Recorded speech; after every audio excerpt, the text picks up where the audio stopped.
पूजा खेडकर यांचे वडील दिलीप खेडकर यांच्या विरोधात पुण्यामध्ये गुन्हा दाखल करण्यात आलेला आहे। ओएसिस फर्टिलिटीच्या तज्ञांनी IVF उपचार पद्धतीद्वारे 1 लाखांहून अधिक जोडप्यांना मातृत्व प्राप्तीचा आनंद दिला आहे। मोफत अपॉइंटमेंट बुक करण्यासाठी आजच संपर्क साधा। सरकारी कामकाजामध्ये अडथळा आणल्याच्या तक्रारीनंतर हा गुन्हा दाखल झालाय। पुण्यातल्या बंड गार्डन पोलीस ठाण्यामध्ये हा गुन्हा दाखल करण्यात आलेला आहे। दिलीप खेडकर यांच्या विरोधात सरकारी कामकाजात अडथळा आणल्याची तक्रार बुधवारी पोलिसांकडे देण्यात आलेली होती। या संदर्भातली माहिती आपण जाणून घेणार आहोत। मिकी घई आपले प्रतिनिधी आपल्या सोबत आहेत सध्या।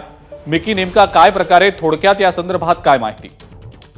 अजिंक्य, जर आपण बघितलं तर वादग्रस्त IAS अधिकारी पूजा खेडकर यांचे वडील दिलीप खेडकर यांच्या विरोधात पुण्यातील वन गार्डन पोलीस स्टेशनमध्ये गुन्हा दाखल करण्यात आलेला आहे।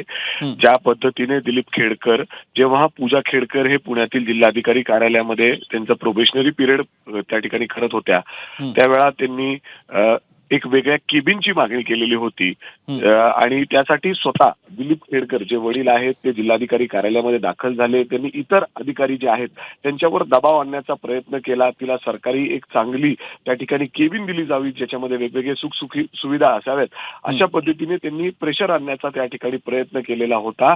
आणि त्यानंतर आता बन गार्डन पोलीस स्टेशनमध्ये थेट पूजा खेडकर यांचे वडील दिलीप खेडकर जे दबाव आणत होते त्यांच्या विरोधात हा गुन्हा दाखल करण्यात आलेला आहे। एका अर्थाने सरकारी कामात अडथळा आणण्याचा प्रयत्न त्यांनी केलेला होता आणि त्याच कलमाअंतर्गत त्यांच्या विरोधात गुन्हा दाखल करण्यात आलाय।